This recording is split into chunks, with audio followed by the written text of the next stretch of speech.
A emissora da Fraternidade Rádio Rio de Janeiro oferta ao seu coração mais um programa Culto Cristão no Ar. Participe conosco.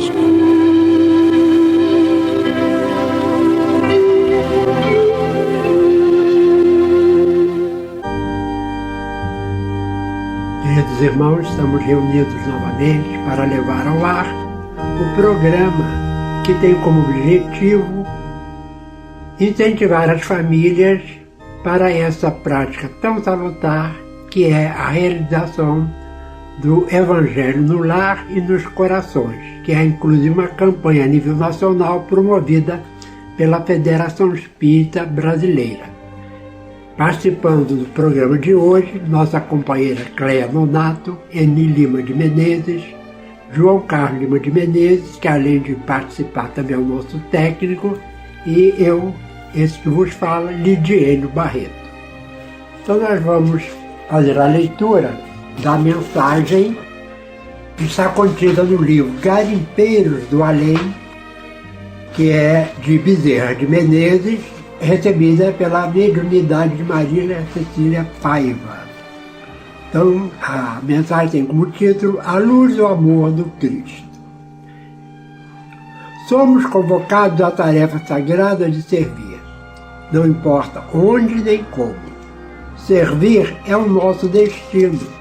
A redenção da humanidade requer paciência ao correr do tempo. É tarefa a longo prazo. Pede amor, repleto de renúncias, trabalho de sacrifício e abnegação. O discípulo não disporá de si mesmo, porque seu roteiro está traçado nos planos mais altos, nos mínimos detalhes. Comparecer ao trabalho da seara será simplesmente seu dever, seu grande e importante dever. O tempo será tesouro abençoado para integrar o aproveitamento dos deveres comuns. Seu pensamento, seu coração, vigilantes, estarão a serviço da grande causa. Aprimora-te, pois, não te detenhas. Este minuto te pertence. É bênção sagrada que o divino seareiro te concede. Não importa o juízo falso, o julgamento apressado. Urge-te de amor. Ergue-te acima de tudo. Coloca de pé como servo fiel, pronto a servir. Terás o doce olhar de Jesus a te abençoar e a excelsa luz do Cristo a auxiliar-te na tua transformação de servo pequenino e radiosa estrela no firmamento de Deus. Segue teu destino às claridades deste sol de amor. Vence sempre. Bezerra de Menezes. E assim, Senhor, estamos aqui mais uma vez reunidos, iniciando esse programa de estudo do Evangelho, de conscientização da importância, ainda hoje, dessas mensagens do Cristo para as nossas vidas. Abençoa todo lar que nos acompanha pelas ondas da Rádio Rio de Janeiro. Abençoa nossos parentes enfermos, os parentes de cada um que nos ouve, aqueles que estão nos hospitais ainda hoje, assim como as equipes médicas, as equipes de socorro, Senhor. Fica conosco, ampara-nos hoje e sempre, que assim seja. Vamos ao estudo de hoje. O capítulo é o 10. Nós vamos ler o item 7 e o 8.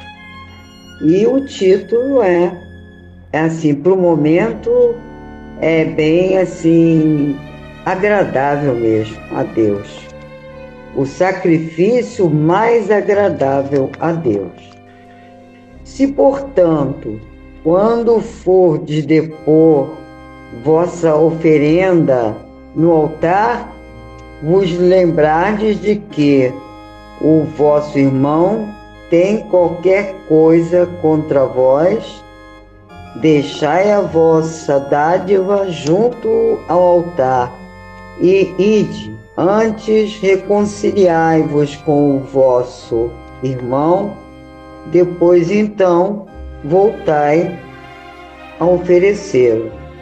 Está em Mateus, capítulo 5, 23 e 24.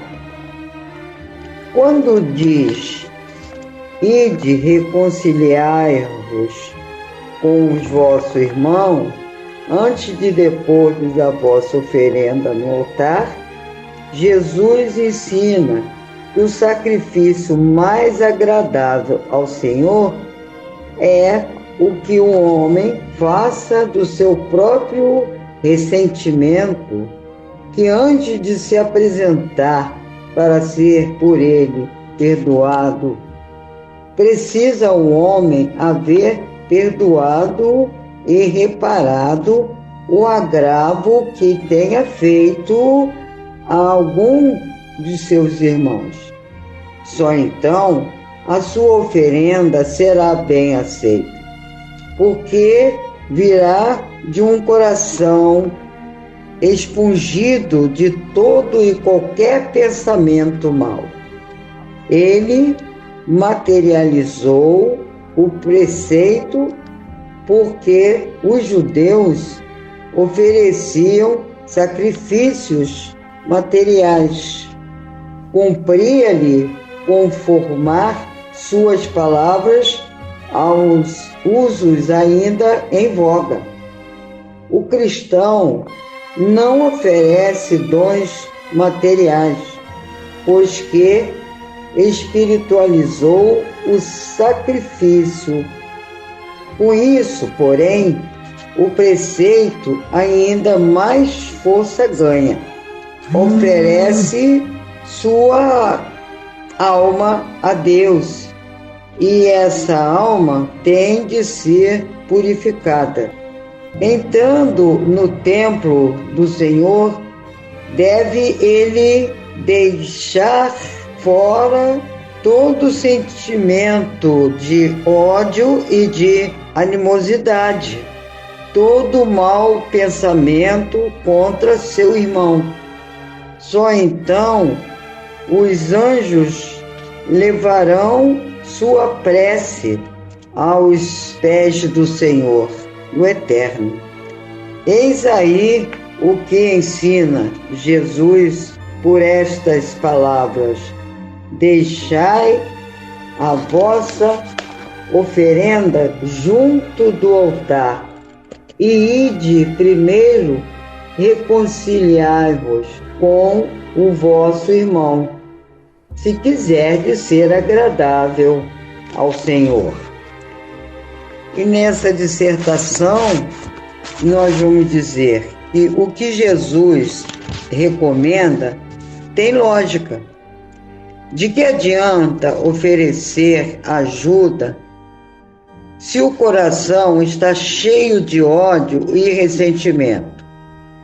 Antes de ajudar, devemos fazer uma limpeza interior, porque a mágoa, ódio ou rancor só nos prejudica, prejudicando também o receptor. Isto é, aquele que vai receber, né, a ajuda. Vamos fazer uma limpeza espiritual para que possamos ser bem aceitos no outro lado da vida, onde só carregamos o que fizemos de bom daqui da terra. As oportunidades aparecem e não podemos ficar indiferentes aos acontecimentos do momento. A hora é agora. Fiquem em paz. Qual será, então, esse sacrifício mais agradável a Deus? Os nossos irmãos animais, para oferecê-los ao Senhor, renunciar ao nosso conforto, porque então, bem-aventurados os simples. Temos então, na passagem do Evangelho, que não é bem assim. O que nos aconselha é que devemos deixar nossas dádivas no altar, mas antes disso, nos reconciliarmos com os nossos adversários, isto é, querendo dizer que a dádiva maior ante o altar do Senhor é o nosso coração puro, sem revolta, sem mágoas, sem rancor, reparando os agravos que tenhamos feito a algum dos nossos irmãos. Não somos contra aqueles que fazem a sua oferenda ou fazer promessas com oferendas materiais, porém para nós que nos esclarecemos pelas luzes da revelação, acreditamos que existe mais sacrifício em renunciar às nossas imperfeições do que oferecermos bens materiais às divindades. Isto é o ponto de vista à luz da nossa doutrina. E a gente observa, né, que realmente muitas pessoas têm ainda hoje essa prática, né, de fazer oferendas, né, como se Deus ficasse satisfeito, inclusive se essas oferendas forem alguma coisa material.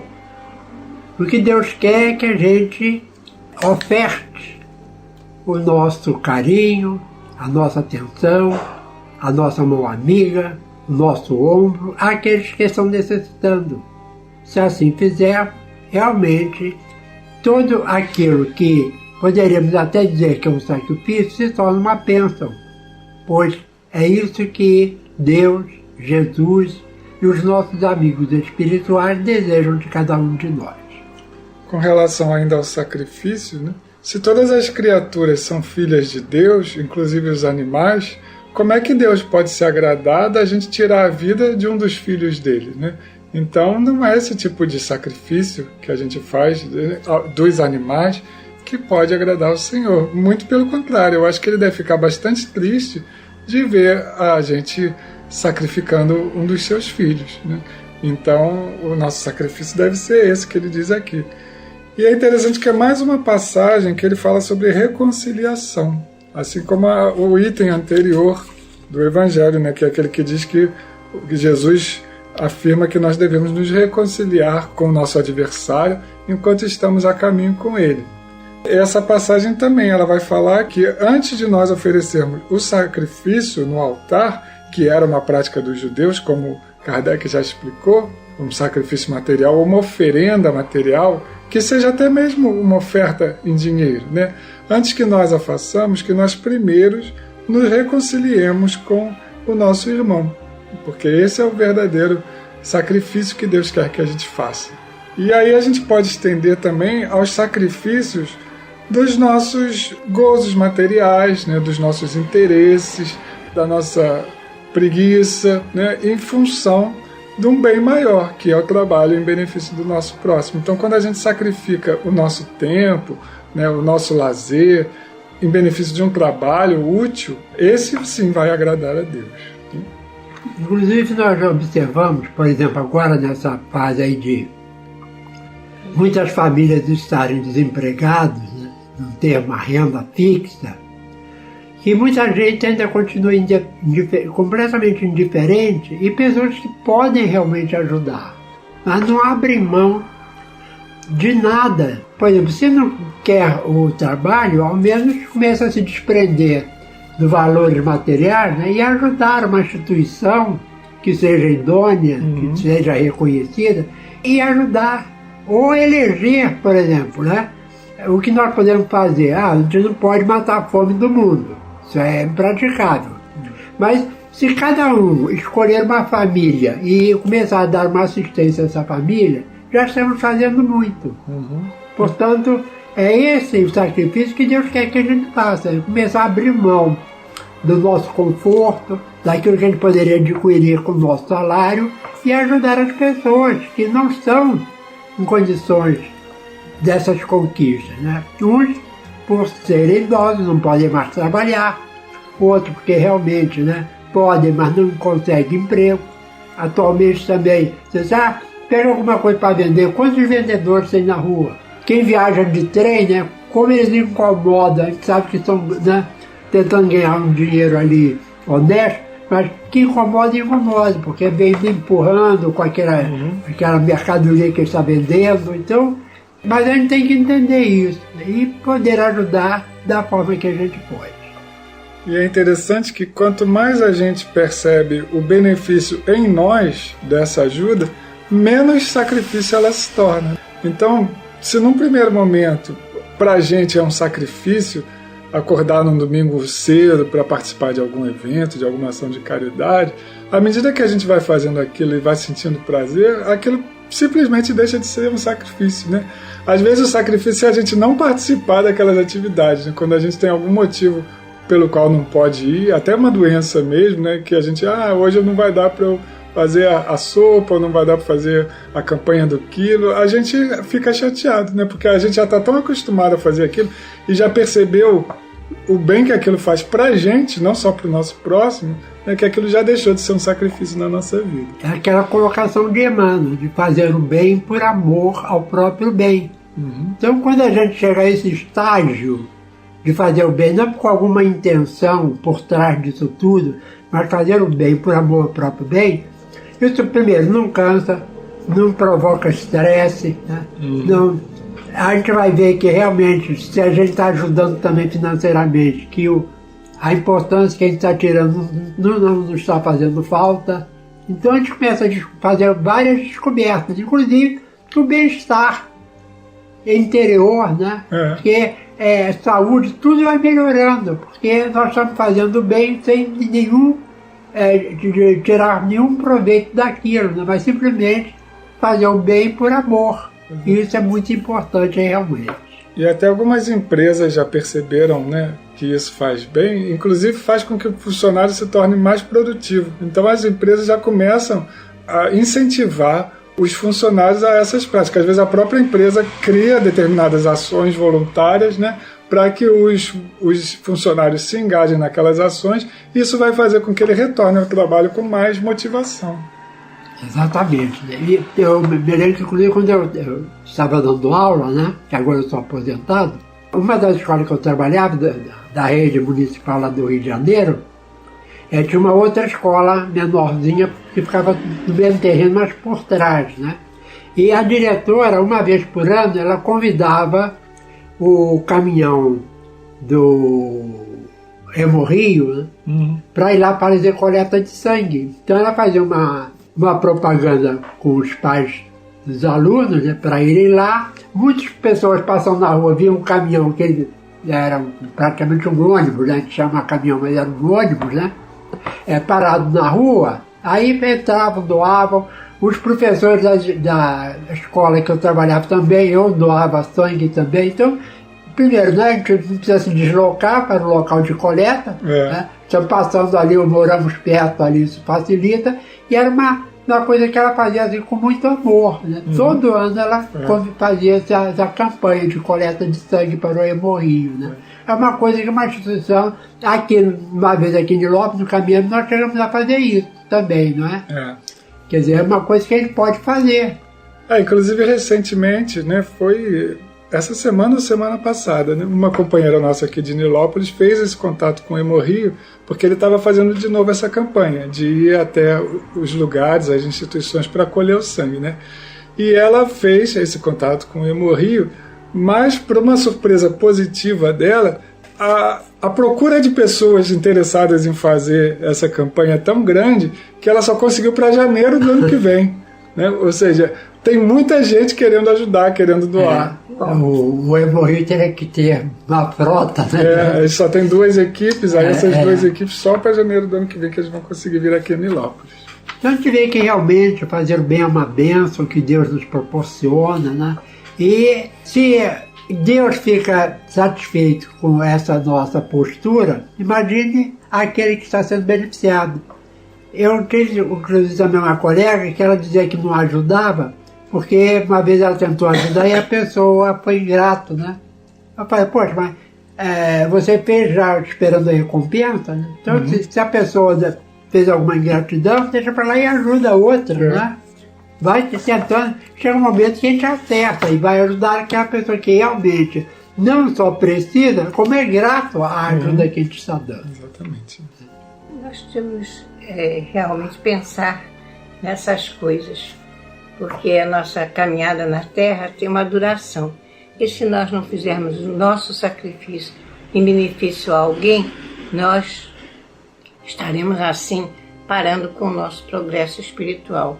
Então a situação nossa é uma situação que temos que pensar, porque se nós não ajudarmos a quem quer que seja, nós não teremos a nossa evolução, o nosso progresso, porque só aquele que tem um coração puro e pode ajudar sem revolta, sem mágoas, é que pode realmente sentir esse sacrifício que Deus nos oferece. É isso que eu tenho a dizer. Inclusive, eu só agora também me lembrando aqui, eu li recentemente, né, a história de um suíço que ele, no final do século XIX, ele foi para a Itália, uma região da Itália, um pouco pobre, mas para fazer negócios, que ele era comerciante, né? Ele tinha um negócio e foi lá, né, para fazer negócios. E quando ele chegou, tinha terminado a guerra de invasão das tropas de Napoleão, né?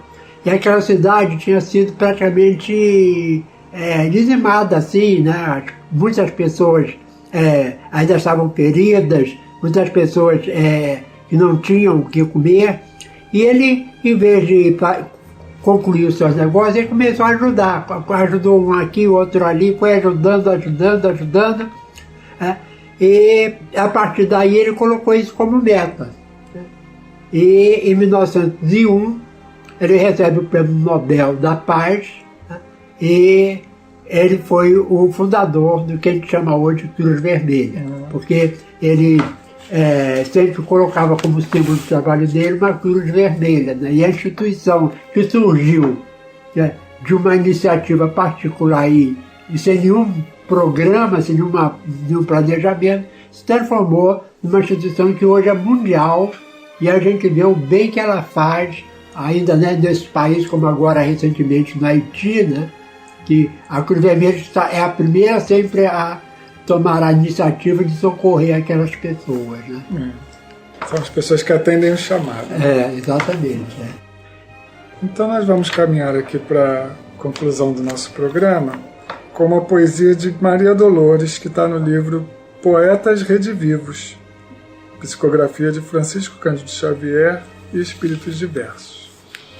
E diz assim, uma poesia que tem como título Cantiga do Perdão.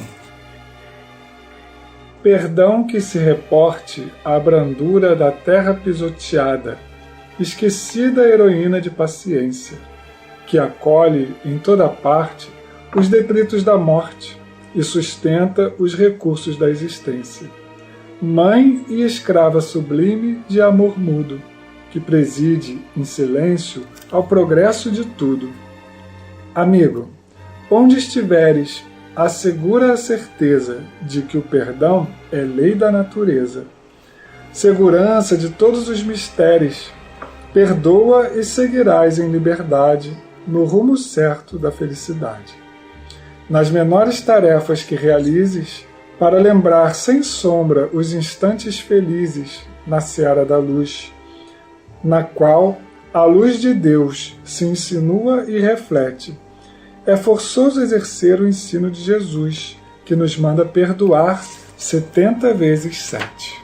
Cada ofensa que venha perturbar o nosso coração. Isso vale afirmar na senda da ascensão. Que, em favor da vitória, a que aspiras na luta transitória, é mais do que importante, é essencial que te esqueças, por fim, de todo o mal.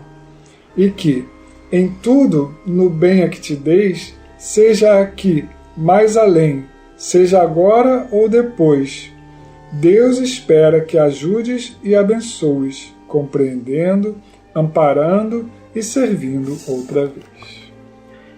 E assim, Senhor, chegamos ao termo da nossa reunião e queremos também te pedir, Senhor, por essa situação que o nosso Brasil está passando, e que nós precisamos, Senhor, da Tua ajuda, principalmente nessa questão que estamos passando. Existem muitos momentos difíceis e nós estamos vendo a conclamação das pessoas no sentido de que possamos realmente ter a paciência e a coragem de encararmos a vida com naturalidade. Estamos num momento difícil, por isso, Jesus, ajuda-nos, dá-nos a coragem que Tu possa estar conosco, nos ajudando hoje e sempre. Que assim seja. Este foi mais um programa Culto Cristão no Ar, que ofertamos ao seu coração pelas ondas amigas da Rádio Rio de Janeiro. Volte a estar conosco na próxima segunda-feira, nesse mesmo horário.